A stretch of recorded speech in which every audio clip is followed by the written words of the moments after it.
Salutations la famille, salutations à ceux qui sont de passage en quête de vérité. On est toujours dans la continuation des messages par la manifestation de la grâce du Verbe de Loba, l'unique créateur. Nous allons donc aujourd'hui dans Kalatam Dimsi, dans cet ouvrage que l'on peut se procurer aux éditions Zululasan.com, les éditions Zululasan.com. Dans Google, vous tapez ça, vous accédez au premier lien, c'est le site qui vous permettra d'acquérir ces rouleaux qui sont extrêmement précieux, qui nous sont restitués en cette époque, car ils avaient été frelatés par les Blancs, les sans-mêlés, tous ceux qui professent des religions, qui ont falsifié donc l'écriture originelle, mais c'est impossible de la falsifier spirituellement, et aujourd'hui elle nous est restituée par l'entremise du deuxième né de la création de Zululasan, qui est en cette époque décisive, donne une impulsion qui va pouvoir bousculer toutes ces fausses convictions.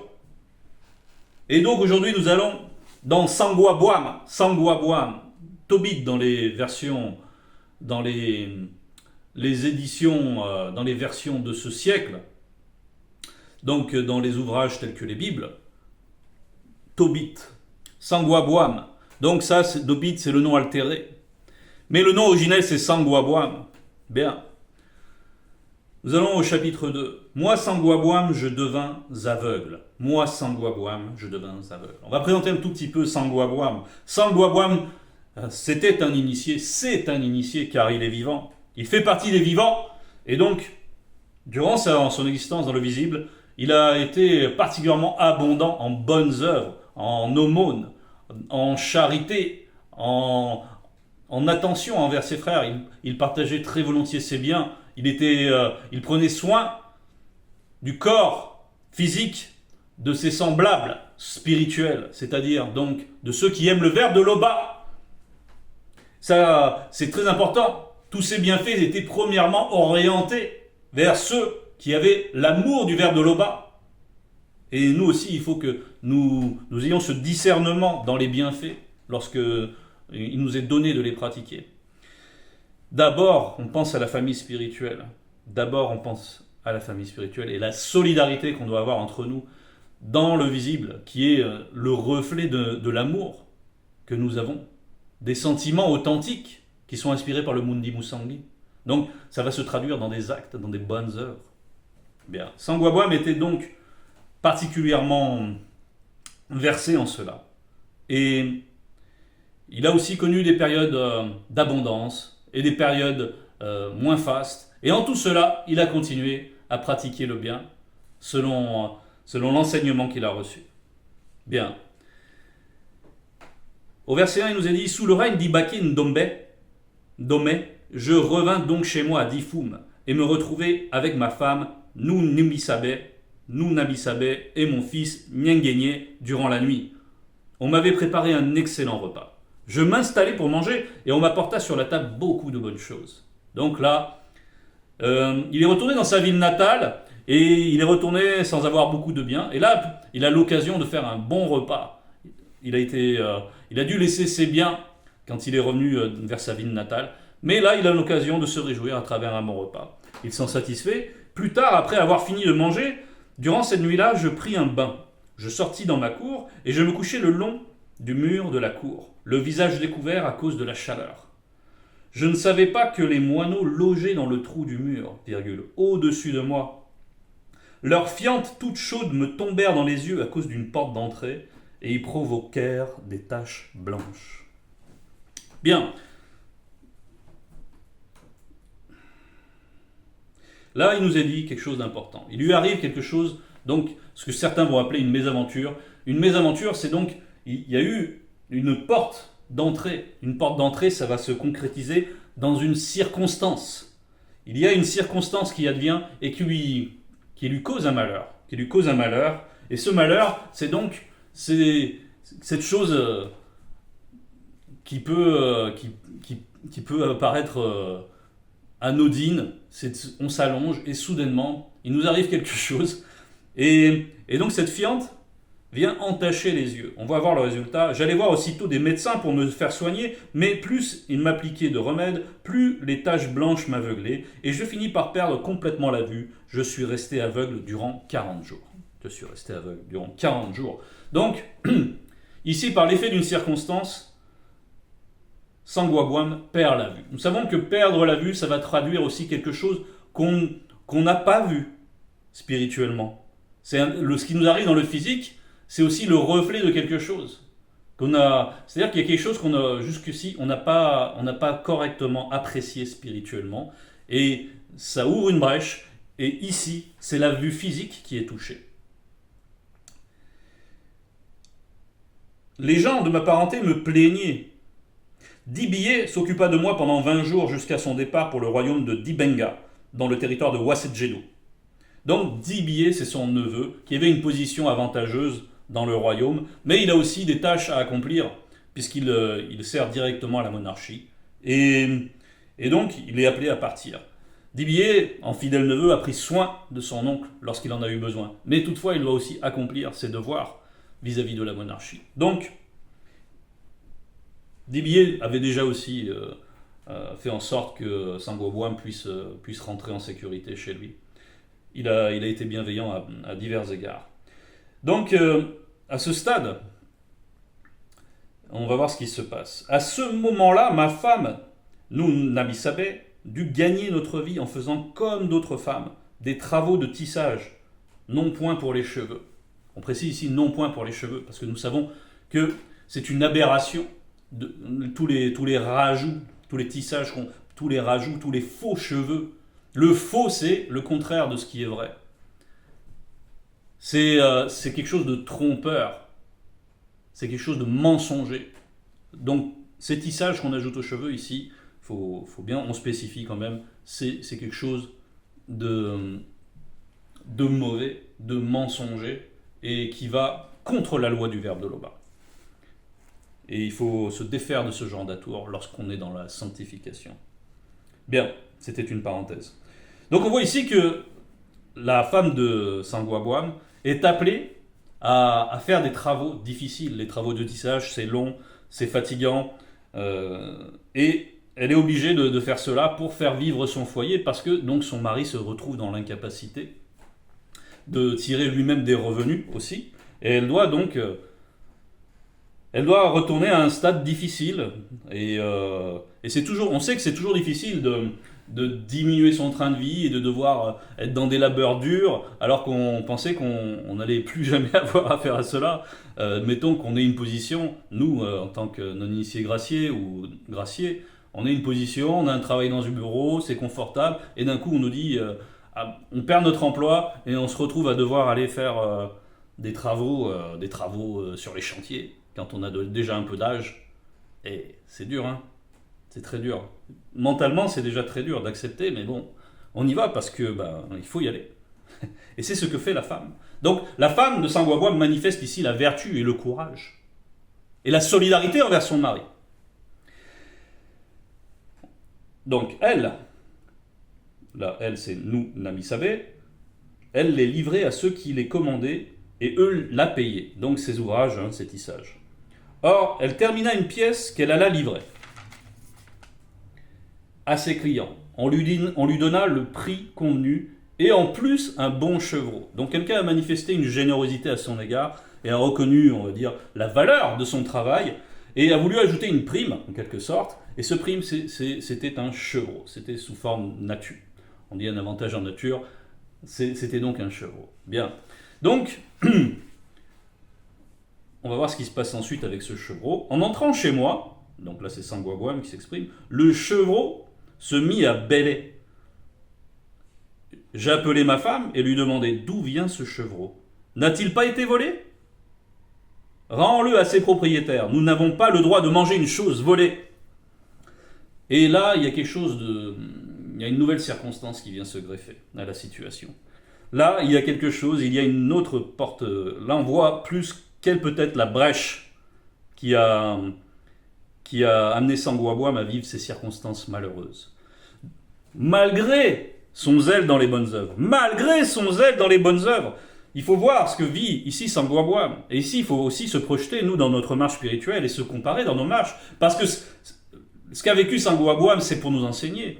Ce qu'a vécu Temmusea, c'est pour nous enseigner. Ce sont des initiés. Donc, ils avaient un autre niveau spirituel. Et pourtant, ils ont vécu des choses difficiles, et même des prophètes, des Mutopédamundi, des Batopédamundi, ils ont connu aussi des circonstances. Ils ont appris des choses, ils ont acquis des facettes de la sagesse par des épreuves.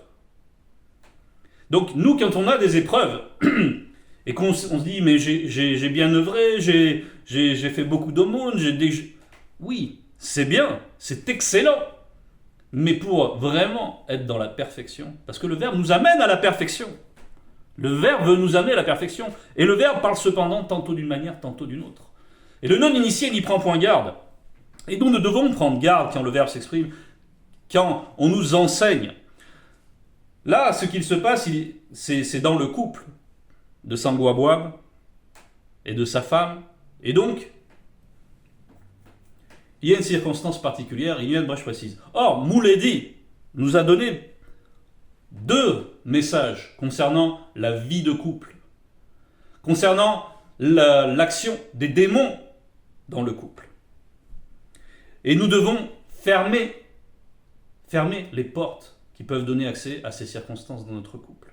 Nous devons être vigilants à ne pas tomber dans les écueils. Si cela nous est décrit avec tant de précision, l'action des démons, leur inspiration, les mauvais sentiments qu'ils nous inculquent, les mauvaises conceptions, si nous les acceptons, alors la situation s'empire et devient parfois inextricable parce qu'on ne veut toujours pas écouter l'enseignement. Donc, ce n'est pas que le Verbe nous envoie des épreuves, mais le Verbe peut... Si nous n'écoutons pas convenablement, eh bien, il va laisser l'épreuve se manifester pour que nous soyons enseignés à la dure par l'expérience. C'est comme un enfant qu'on enseigne. On lui donne des conseils, etc. Et l'enfant ne veut pas écouter. On lui fait des réprimandes, on lui met une correction, et l'enfant ne veut toujours pas écouter, il continue à aller de travers, à faire des choses qu'on lui a dit de ne pas faire. Eh bien, qu'est-ce qui se passe dans ces circonstances ? Il va apprendre par lui-même une leçon difficile que les parents, par amour, voulaient faire en sorte de lui éviter. Eh bien, le Verbe manifeste cet amour envers nous, de la même manière. Donc, c'est aisément compréhensible. Et il n'y a pas de mal qui provienne du Verbe. C'est très important. C'est pour ça que je précise toutes ces choses. Donc, revenons à cette circonstance particulière. Donc, ici, Sangoabouab ne veut pas croire sa femme. Sa femme est initiée. Il met en doute sa parole. N'a-t-il pas été volé ? Rends-le à ses propriétaires. Nous n'avons pas le droit de manger une chose volée. Donc, il lui aurait fait un rappel à la loi. Cette loi que sa femme, qui est initiée, honore, aime, affectionne.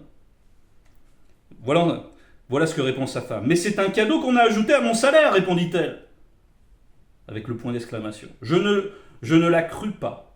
Je ne la crus pas. Donc, Sangoabouab ici s'endurcit.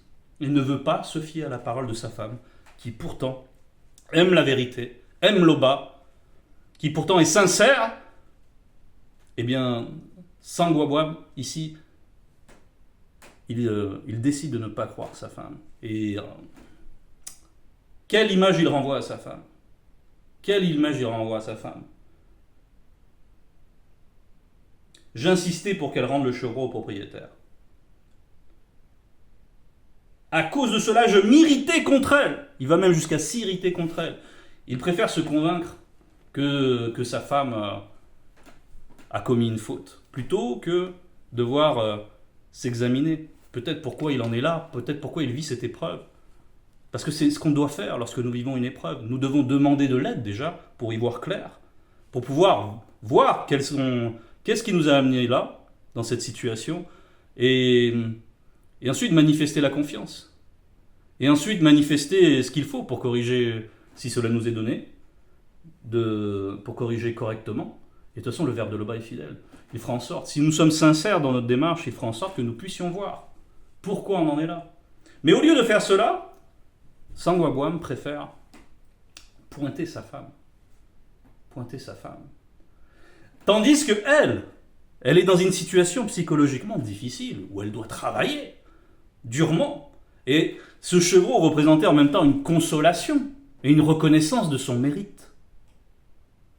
En tant que femme vertueuse. Et là, son mari lui ôte le mérite de son travail. Lui ôte, en plus, met en cause sa spiritualité. Ce n'est pas rien du tout. Et nous pouvons comprendre quelle est la peine de sa femme dans ce moment-là, qui a manifesté la fidélité, qui a manifesté la vertu, et qui se voit gratifiée en cela. Et on veut lui enlever cette gratification. Donc ses bonnes œuvres, on veut lui enlever le mérite de ses bonnes œuvres. Sangwa-Bwam, c'est ce qu'il fait présentement.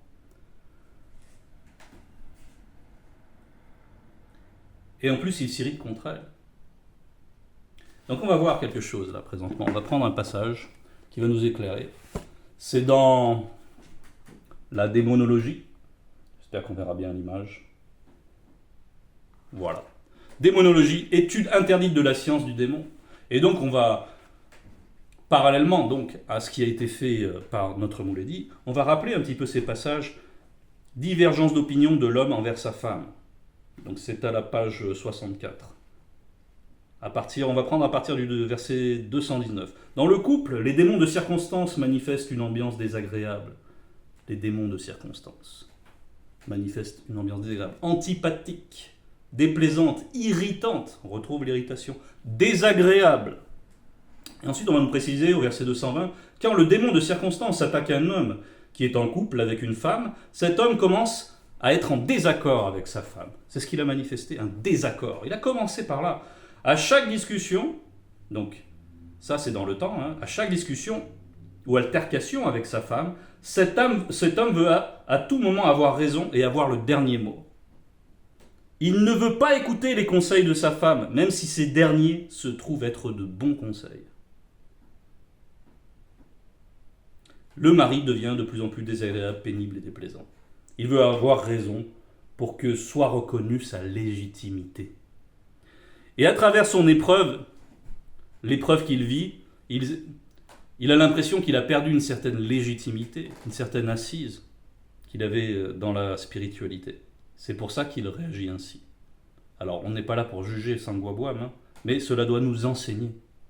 Cela doit nous enseigner. Quand on est dans l'épreuve, attention à ne pas rejeter sur les autres pour pouvoir essayer de se légitimer. N'est-ce pas? Bien. On voit ici, tout est décrit avec une extrême précision dans les phénomènes que l'on peut vivre dans le couple. Donc il faut faire attention à cette précision si nous voulons être initiés jusqu'à la perfection. Si cela nous est donné, on y parviendra. Mais faut-il encore bien écouter, être attentif. Donc cette brèche-là, ça amène des épreuves. Et on va voir donc la réponse qui s'est faite. À cause de cela, je méritais contre elle. Verset 11, elle me répliqua, : à quoi t'ont servi tes dons aux pauvres et tes bonnes œuvres?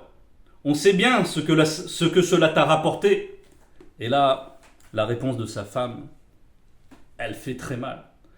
Parce que sa femme est dans l'amertume, a ressenti une amertume et elle a laissé exprimer une parole qui n'est bien sûr pas inspirée. Mais elle a voulu se venger de ce que son mari lui faisait subir de manière injuste. Elle a voulu se venger, mais là elle l'a fait avec l'amertume. Elle n'a pas essayé d'invoquer le verbe pour raisonner son mari. Non. Pour lui dire, écoute, je suis ta femme, tu ne me fais pas confiance. Tu ne vois pas que c'est une faute, tu ne vois pas que c'est une dissension qui ne peut pas plaire au verbe de Loba. Pourquoi ne me crois-tu pas? Pourquoi ne te fies-tu pas à ma parole? Pourquoi crois-tu que je suis une menteuse? C'est grave, mon mari. Voilà ce qu'elle aurait pu dire. Mais là, elle a écouté cette amertume. Et elle a voulu se venger, il y a bien la symétrie. C'est-à-dire que Sangwa-Bwam a attaqué ses œuvres à elle, a attaqué ses bonnes œuvres à elle. Et donc, elle attaque les bonnes œuvres de Sangwa-Bwam. Et dans la situation qu'il vit, ça va lui faire très mal. Très mal. Et on va voir qu'ensuite, Sangwa-Bwam va rentrer dans la prière pour se confier au verbe de Loba. Et la grâce du Verbe est magnifique. Et ces bonnes œuvres ne sont pas oubliées. Ces bonnes œuvres ne sont pas oubliées. Et s'il a pu commettre une faute, s'il a pu ne pas voir quelque chose, le Verbe de l'Oba va faire grâce. Mais en même temps, il y aura l'apprentissage. En même temps, il y aura l'apprentissage de ce qui était une lacune jusqu'alors. Peut-être la considération de sa femme, donc. Parce que on ne peut pas remettre en cause la parole d'une femme qui aime le Verbe de l'Oba, comme ça, juste par une simple accusation, sans avoir de preuves. Alors que normalement, il doit régner la complicité dans le couple. C'est l'enseignement. N'est-ce pas? Donc, attention à notre marche. Et aussi, pour conclure de manière plus générale, nous qui sommes non-initiés, graciés, ou alors graciés, selon nos origines, eh bien, on va rappeler ici dans Essombe 9, à partir du verset 2, je vais prendre le milieu du verset. Mais soyez transformés par le renouvellement de l'intelligence selon le Verbe, et non pas notre propre intelligence charnelle. N'écoutons pas ce conseil-là, écoutons les conseils, les préceptes et les enseignements du Verbe. Tous les enseignements que nous donne Zulula 100, tous les conseils raffinés, habiles, sages, d'une sagesse supérieure qui émane de notre Mouledi. Écoutons-les, considérons combien ils sont précieux pour nous. Et les considérer, ça va impliquer quelque chose qu'on va voir ensuite. Afin que vous discerniez quelle est la manifestation de la volonté de l'Oba, ce qui est bon, agréable et parfait. Et là, on retrouve les trois ce qui est bon, agréable et parfait. Et il faut les trois dimensions dans le couple. Il faut le respect. Il faut le dialogue. Et avec tout ça, il y a la complicité. Donc, on retrouve sur les trois plans ce qui est un par le Verbe de l'Oba, pourvu que nous l'écoutions bien. Et c'est pour ça qu'il est dit ensuite au verset 3, « Par la grâce qui m'a été donnée, je dis à chacun de vous de n'avoir pas de lui-même une trop haute opinion. » Et là, Sangoabam, il a manifesté il a voulu se montrer comme étant supérieur à sa femme. Il n'a pas voulu l'écouter. Déjà, ce défaut d'écoute, ce n'est pas bon. Puisqu'on nous enseigne d'abord à dialoguer. Dialoguer, c'est d'abord écouter. N'est-ce pas? Et tout ça vient d'une trop haute opinion qu'on a de soi, par rapport à quelqu'un d'autre. Il faut faire très attention, d'ailleurs entre nous, entre frères et sœurs, à ne pas se positionner ainsi. À faire bien attention, parce qu'on ne sait pas comment agit le frère, la sœur. On ne sait pas. On ne connaît pas ses bonnes œuvres. Comment vas-tu juger ton frère? Sur quelle base? Avec quelle légitimité? Ne te fais pas juge de ton frère. Ne te fais pas juge de ton frère. C'est très dangereux. Ou de ta sœur, ou de ta femme. Sur quelle base tu vas faire ça? S'il y a des faits, c'est une chose. S'il y a des faits concrets qu'on peut vérifier, voilà, on va prendre le temps. Puis on va régler ça selon le Verbe, n'est-ce pas? Avec sagesse. Donc là, on nous dit, par la grâce qui m'a été donnée, je dis à chacun de vous de n'avoir pas de lui-même une trop haute opinion selon le visible, mais de revêtir des sentiments modestes, sous le regard perçant de l'entité de la modestie, entre parenthèses, selon la mesure de foi que le Verbe de l'Oba a départi, entre parenthèses, donné à chacun. Donc, déjà, Essombe dit, par la grâce qui m'a été donnée, il précise, que ça ne vient pas de lui, ces recommandations. Pourquoi on nous demande de faire preuve de modestie et de ne pas avoir une trop haute opinion? Parce que si on a une trop haute opinion de soi, on arrive à un moment à ne plus écouter des conseils. Quand le Verbe de l'Oba va parler par un frère, si toi tu estimes que tu es plus élevé que ton frère, tu ne l'écoutes pas. Ah, tu commets là une erreur. Tu commets là une erreur. Écoute bien, c'est ton frère. Il aime l'Oba. Il aime l'Oba. Il vit la spiritualité. Le Verbe le considère. Qui es-tu pour le déconsidérer? C'est très important. Bon. Et lorsqu'on a... En plus, nous sommes des non-initiés graciés, j'insiste. Sangoabam, il a été initié. Il a reçu une initiation. Nous avons été exposés, nous en tant que non-initiés graciés, à beaucoup de mauvaises influences qui ont entraîné des mauvaises conceptions. C'est pour ça qu'on nous reparle du renouvellement de l'intelligence. Qu'il faut effacer ces mauvaises conceptions. Il faut accepter de les laisser de côté. Si on a été éduqué, justement, l'homme c'est le chef de la femme elle doit faire ci, elle doit faire ça, elle doit obéir. Ça marche pas comme ça. Pourquoi ne pas vouloir vivre le bonheur de la complicité? Bien sûr, on doit être le gardien de ce qui est juste, chacun d'ailleurs. L'homme est le chef de la femme, oui, mais comment tu vas manifester cette autorité? Pour faire quoi? Pour faire quoi? Normalement, tu vas manifester cette autorité seulement s'il y a besoin de faire respecter ce que nous enseigne le verbe de Loba. Tu représentes la loi, elle représente la grâce. Et tout cela, nous savons combien nous avons besoin des deux. Donc il faut la complicité. Il y a un grand mystère en cela, nous savons.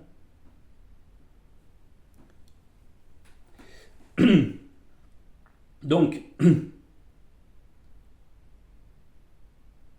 il est très important donc de ne pas garder ces conceptions qui nous ont été inculquées par on va dire, les médias, notre entourage familial, les religions, etc. Il faut faire table rase de ça. Vraiment. Il faut décaper tout cela.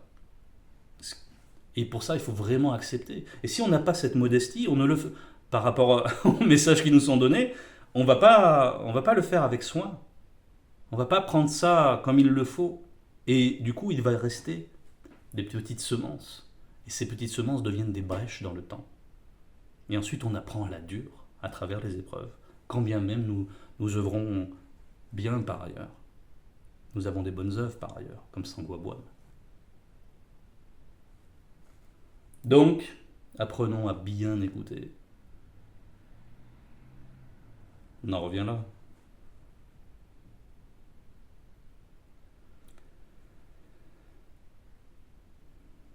Voilà, c'était le message. Toute gloire à Loba.